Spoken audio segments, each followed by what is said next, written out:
İş Dünyası'nın ekranından mutlu günler. Dünyada Sağlık programıyla karşınızdayız. Doktor Yavuz Dizdar'la birlikteyiz. Yavuz Bey hoş geldiniz.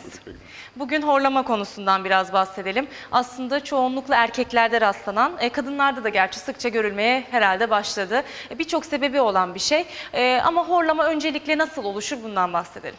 Şimdi insan solunum sisteminin girişi yukarıdan oluyor. Bir şekilde yukarıdan aslında sağlıklı bireyde sadece burundan hava alarak da solunumun ihtiyacı karşılanabiliyor. Evet. Ama burundaki yol eğer kapalıysa bu durumda ağızdan da almak ihtiyacı duyuluyor. O yüzden ağızın hava girişi olarak esas fonksiyonu bütün tıp tarafından vurgulanır.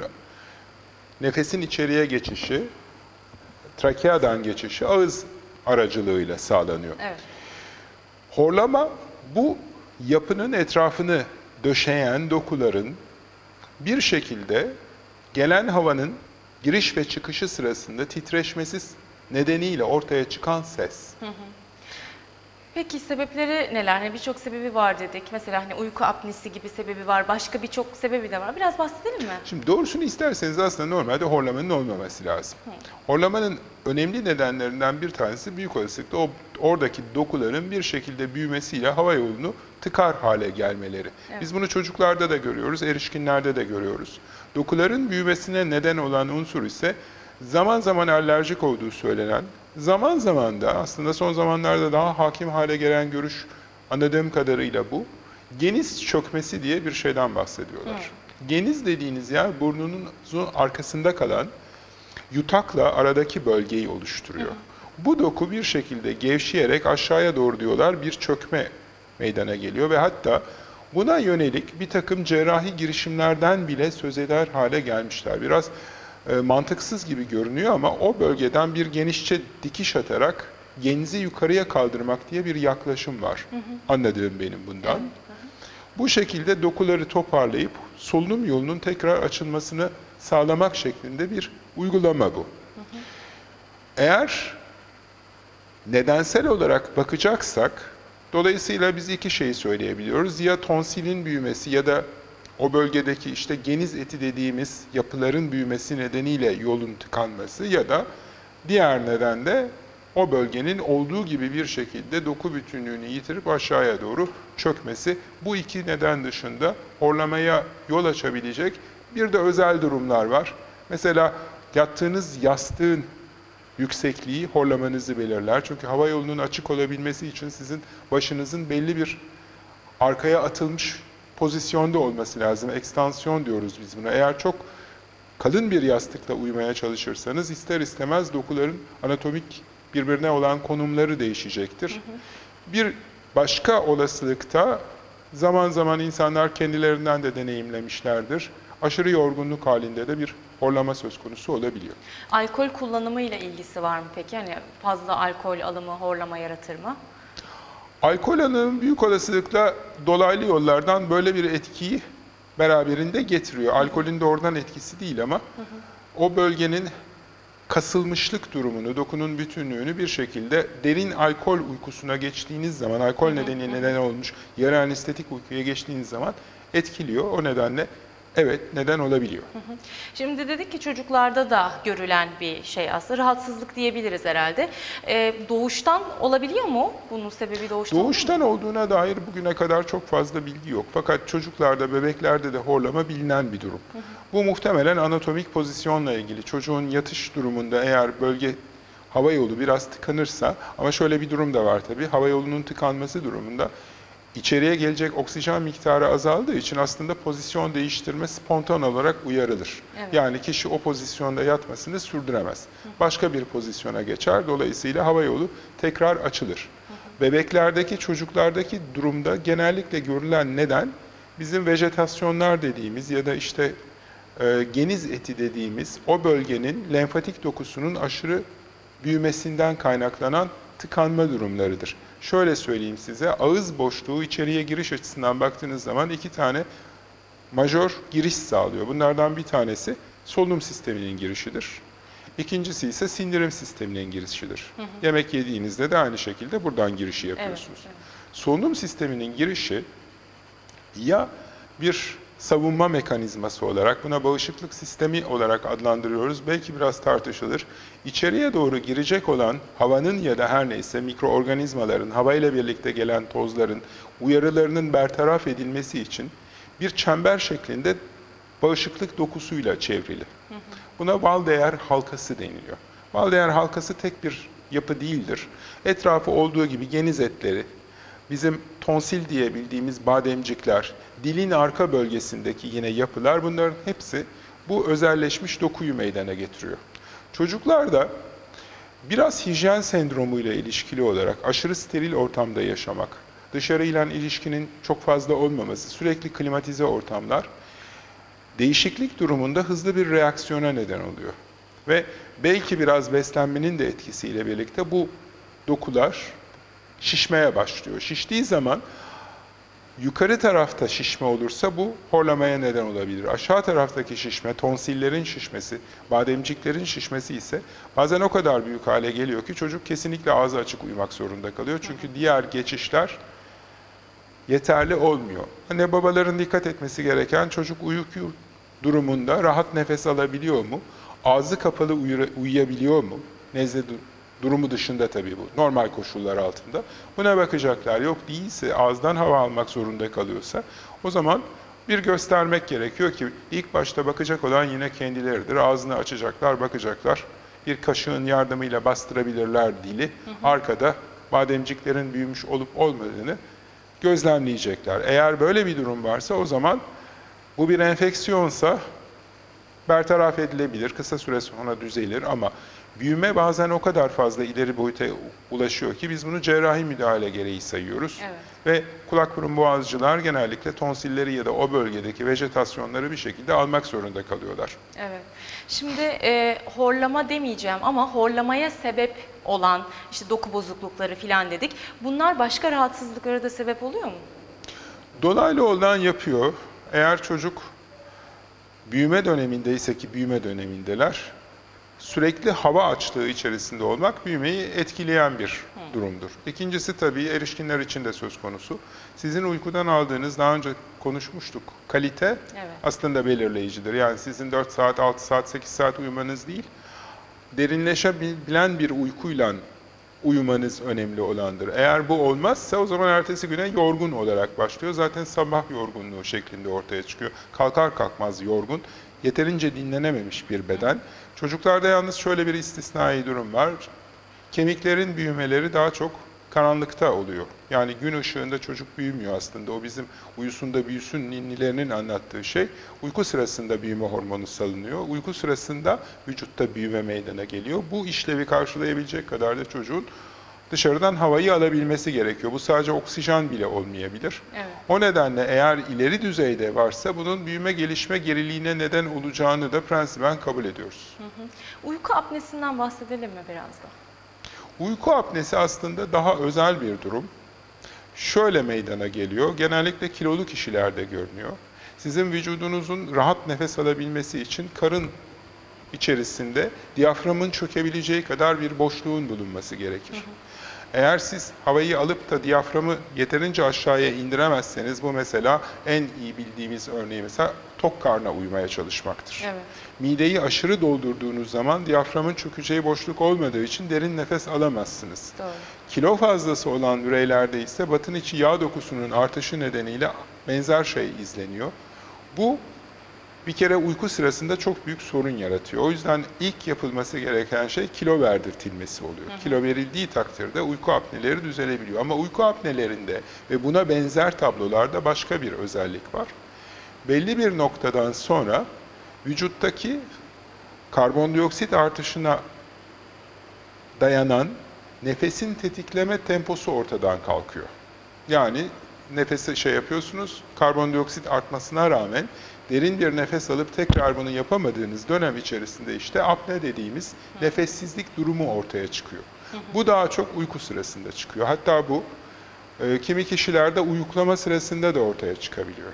Yani sadece şekerleme sırasında da olabilir, yemek sonrasında bu artabilir, toplantıda da olabilir. Uyuklama denen şey bir karşılık olarak aslında böyle kendini gösterebiliyor. Evet, evet. Apnenin şöyle bir sorunu var. Apne uzarsa o zaman vücutta karbondioksit atılamadığı için bu sefer vücudun kimyası bozulmaya başlıyor. Bozulan kimya nedeniyle de başka sorunlar çıkıyor. Ve hatta en ucunda tabii uyku apnesine bağlı olarak can kaybının da olabileceği her zaman söylenir. Şimdi anneler şunu iyi bilmeleri lazım. Bebeklerde de uyku apnesi bir miktar görülebilir.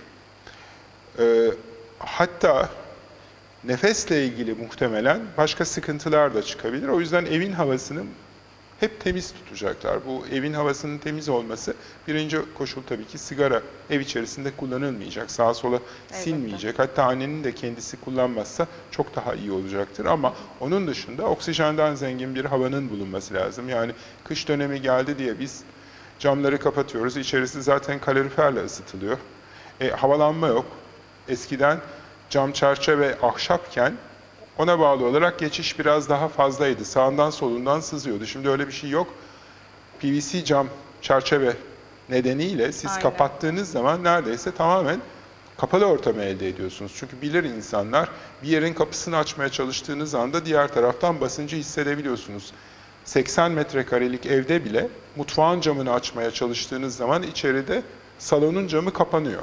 Doğru. Demek ki hakikaten kapalı sistem yaratmak mümkündür. Bu durumda evin havalanması gerekiyor. Halbuki insanlarda duvarları da mesela saten boyamak gibi bir eğilim var. Parlak görünüyor fakat saten o parlaklığı verebilmesi için oksijenle bağlantıyı da kesiyor. İyi kötü tuğla içerisinden de bir miktar difüze olabilecek olan havanın tamamen kesilmesi anlamına geliyor. O nedenle zaman zaman camı açacaklar, gece ya da gündüz fark etmez, içerinin oksijen konsantrasyonunu artırmaya çalışacaklar. Duvar kağıtları da kesiyordur herhalde, değil mi? Duvar kağıtları da elbette kesiyor. Çünkü duvar kağıtlarını zaten arkaya bir şekilde yapıştırıyorsunuz. Yani bir yapıştırıcı film tabakası var arkasında ama kağıdın kendi özelliğinden ötürü de tabii ki hava geçişi çok fazla değil. Evet. Peki şimdi dedik ki rahat nefes, yani özellikle kilolu olan kişilerde diyafram aşağı inmediği için rahat nefes alınamıyor bir şekilde. Bu kalp içinde bir risk oluşturuyor herhalde. Bütün organlar için ama başta tabii ki kalp için oluşturuyor. Ritim bozukluğu oluşturuyor. Bir oksijen eksikliğine bağlı olarak bunun dışında tablolar da var. Bizim tıpta özel isimlerle anılan tablolar. Bunlar bir hastalık mıdır yoksa bir durum mu tarif eder, o ayrı mesele. Solunumun mesela giderek derinleşmesi ve bir yerde durmasıyla kendini gösteriyor. Bu tabloda bekliyorsunuz. Bir süre sonra derin bir nefes almayla tekrar kişi normal solunum ritmine dönüyor ve aynı şekilde gece içerisinde tekrarlayan böyle solunum ritmi değişiklikleriyle seyreden bir tablodur. Bir hastalık durumunu genellikle oluşturmaz ama uyku apne sendromu önemli bir durumdur. Evet. Anahtar da dediğimiz gibi kilonun verilebilmesidir. Eğer bunu yapamıyorsanız ve kişi de uyku apneden çok fazla kendini kurtaramıyorsa bunun için hazırlanmış olan uyarı cihazları bile var. Bir şekilde kan oksijen konsantrasyonundan hareketle bir uyarıcı sinyal vermek şeklinde planlanmış gereçler evlerde de kullanıma bildiğim kadarıyla sunuldu. Ama esas sorunun tabii ki çözümü kilo verdirtilmesi. Peki bu gece nefesin durması, nefes almayı bırakmak diyeyim, stresle de alakalı bir şey mi? Stres her şeyi etkiler. Doğrudan stresle ilgili olduğuna dair bir bilgim yok. Ama mutlaka öyle ya da böyle bir şekilde etkileniyordur. Burada dikkat edilmesi gereken tanının konulması. Çünkü bunu siz gözlemleyemiyorsunuz. Siz hele evde yalnız yaşıyorsanız bunun birinin sizin adınıza gözlemlemesi lazım. Ya eşiniz gözlemleyecektir bunu ya da yanınızdaki insanlar. Her zaman söz konusu olmayabilir. Evet. Ama eğer tanı konmakta bir tereddüt varsa bununla ilgili uyku laboratuvarları var. Bir gece konuk ediliyorlar. O konaklatma sırasında vücuda elektrotlar da bağlıyorlar. Solunumla ilgili parametreleri de kontrol edebilecekleri bir donanımları mevcut. Bu şekilde yatırdığınız zaman o zaman kesin tanıya gidebiliyorsunuz. Ve tedavisi açısından da gereken önlemleri alıyorsunuz. Sorun tabii şuradan kaynaklanıyor. Uykuyla ilgili bir durum bu. Siz uyardığınız zaman uykuyu da bozulacağı için bir şekilde ortasında bir denge noktasını yakalamak zorundasınız. Doğru. Yıllar içerisinde böyle bir sorun arttı mı? Görüldüğü kadarıyla arttı. Çünkü insanlarda eskiden bu tür horlama ya da şikayetler, benzer şikayetler vardı. Çok şişman olanlarda yine aynı şekilde şikayetler mevcuttu. Fakat ortalama popülasyonda poliklinikler açıp özel hizmetler verecek kadar bir artış olduğunu söylemek mümkün görünüyor. O nedenle nedeni net olarak bilinen bir şey değildir. Ama vejetasyonların, bebeklerdeki, çocuklardaki tonsil büyümelerinin, bademciklerin, efendim söyleyeyim geniz etlerinin büyümelerinin sık görüldüğünü biz de müşahede ediyoruz. Evet. Bununla beraberinde bir genel zaten alerjik tablo da var. Yani birbiriyle aslında örtüşen tablolardır. Sadece bu değildir. Bunu uyaran başka bir faktör de söz konusudur. Ya da tam tersini düşünün. O daha mantıklı görünüyor çünkü. Baskılayan unsurun eksikliğinden bahsediyoruz. Evet. Önü açık olarak koşan bir hastalık pozisyonuna dönüşüyor. Yaş içerisinde tabii geçebiliyor bunların bir kısmı. Ama bir dönem içinde hakikaten insanlara sıkıntı yaratıyor. Peki horlayan herkesin doktora gitmesi gerekiyor mu? Yoksa hani onun belli bir süresi mi var? İşte o artık kronikleşen bir şey haline geldiyse mi gitmek lazım? Şimdi horlayanın sorunu değildir zaten. O horlar. Horlama yanındakinin Yanında sorundur. Yanında uyumaya çalışanın sorundur. Hele takarsa sürekli horluyor. Bak yine horlamaya, şimdi horluyordu, horlayacaktı diye o uykusundan olacaktır. Doğru. Bizim tıp olarak böyle adını koyamadığımız tablolarda bir fizyolojik lafı ederek önünden geçiştiririz ya da esansiyel lafını kullanırız. Hipertansiyonda çok kullanılır. Aslında nedenini anlamamışızdır. Bir ucuna esansiyel dediğiniz zaman onun var olduğunu zaten kabul ederiz. Horlama içinde bir fizyolojik horlama lafı vardır. Dolayısıyla sorun aslında yanda uyuyanın sorunudur. Yeni ortaya çıkmamışsa, aniden bir tablo olarak kendini göstermiyorsa bu zaten o kişinin bünyesinin bir parçasıdır. Doğru. Alınacak önlemleri de eş bir şekilde organize edecek. Tutup kolundan doktora eş Götürecek. götürecek Evet. o zaman bir şekilde. Peki hangi durumlarda mutlaka başvurulması gerekiyor doktora? Uyku apne sendromu ciddi sorundur.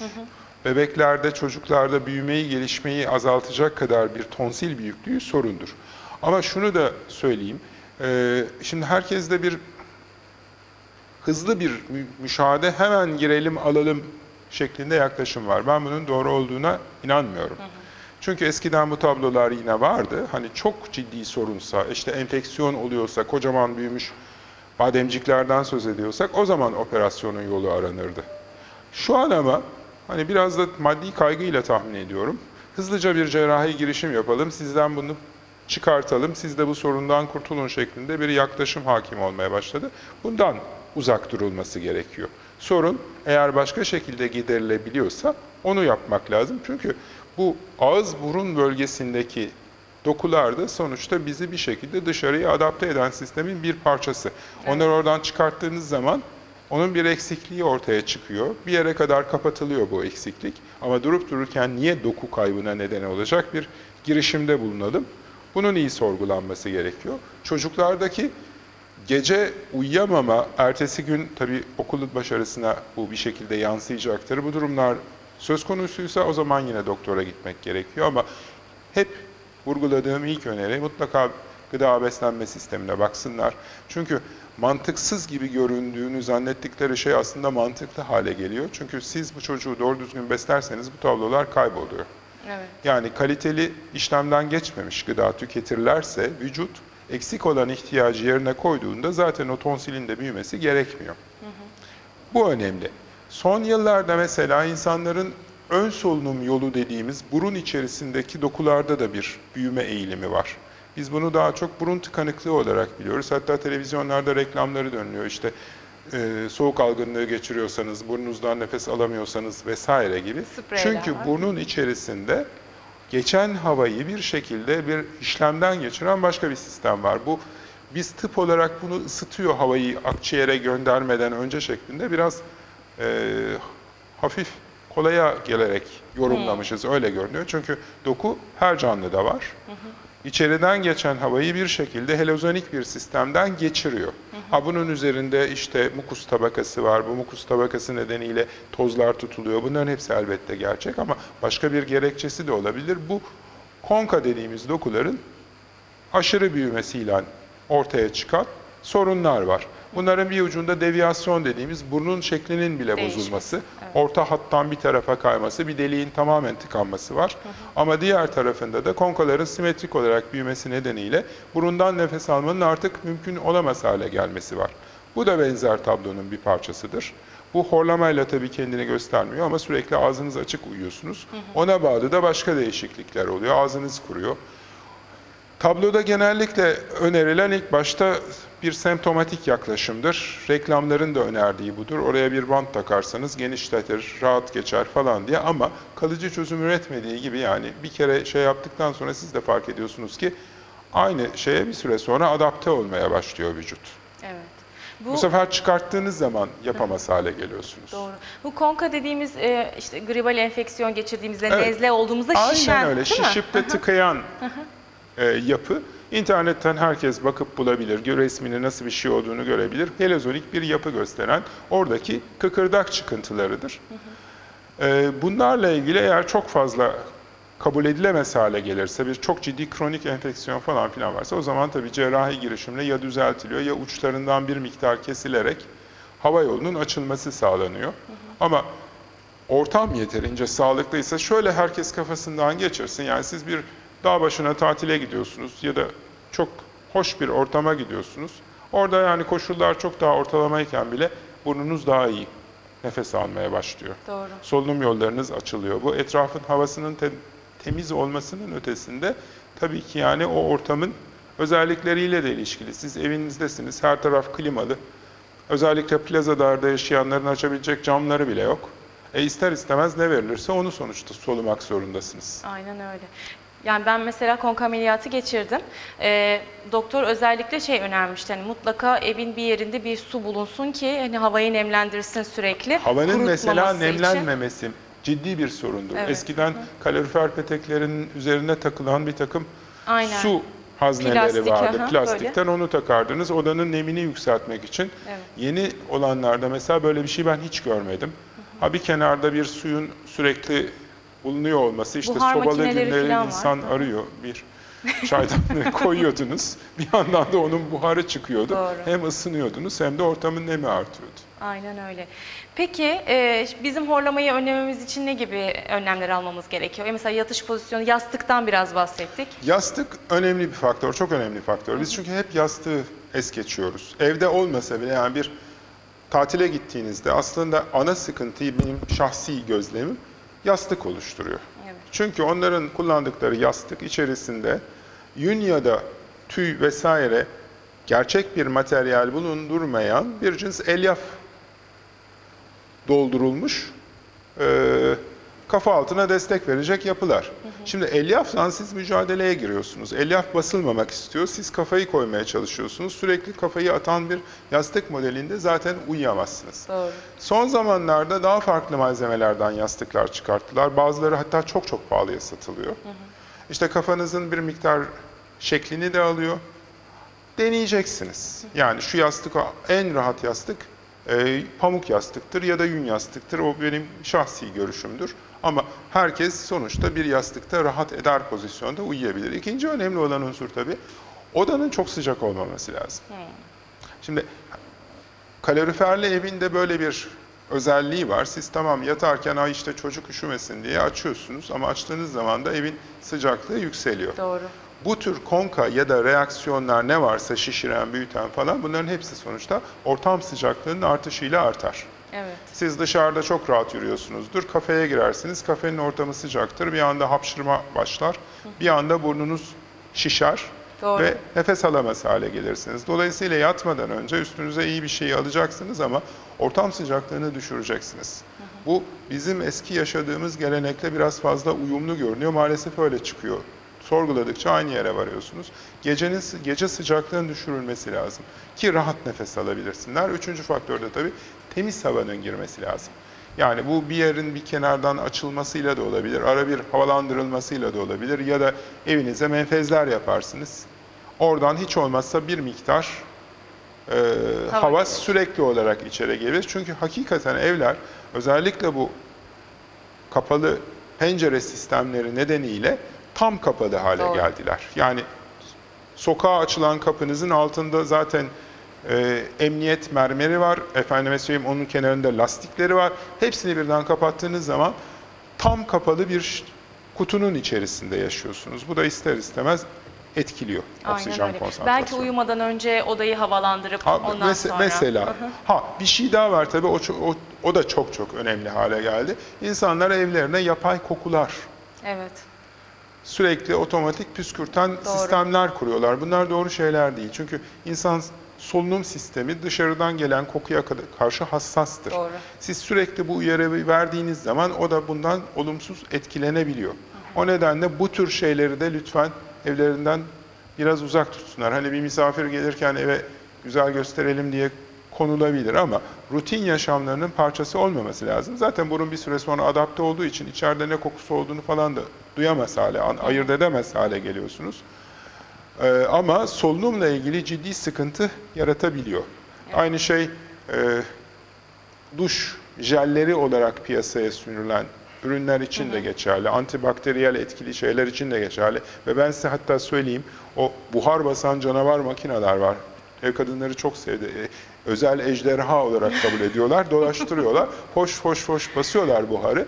O etrafta ne kadar mikroorganizma varsa evin bir florası var. Yani eviniz sizin gözünüz görmese de aslında bir çiçek bahçesini yine oluşturuyor. Doğru. Onların bütünü ortadan kalkınca denge yine kaymaya başlıyor. Aynen öyle. Peki çok teşekkür Ben ediyorum teşekkür ederim. verdiğiniz bilgiler için. Dünyada Sağlık'tan bu haftalık bu kadar. Haftaya yepyeni bir konuyla tekrar karşınızda olacağız. Şimdilik hoşçakalın.